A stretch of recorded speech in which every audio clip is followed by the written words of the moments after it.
నీ ప్రాబ్లం ఏంటన్నా పండు? అదే మనం అయితే మనుషులు అయితే ఎన్ని ప్రాబ్లమ్స్ చెప్తాం. నాకు ఎక్కడ నొప్పి వస్తుంది, అక్కడ నొప్పి వస్తుంది, కడుపు నొప్పి వస్తుంది, కాళ్ళ నొప్పి వస్తుంది, ఆకలి వేస్తుంది అని చెప్తాం. కానీ ఇది మోగజీవి కదా, ఏం చెప్పుకోలేకపోతుంది. ఒరే ఒరే, ఏంట్రా ఆకలేస్తుందా? ఆకలేస్తుందా చెప్పు. బిస్కెట్ తిందామా? దా దా, ఇదిగా బిస్కెట్ తిందా. మా లక్కీ భాషలో బిస్కెట్ అంటే ఇదన్నమాట, పెడిగ్రీ. బిస్కెట్ తింటావా? ఆకలేస్తుందా?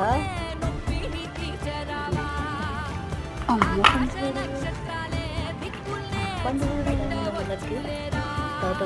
తాగు, పండు తాగు, వాటర్ తాగు.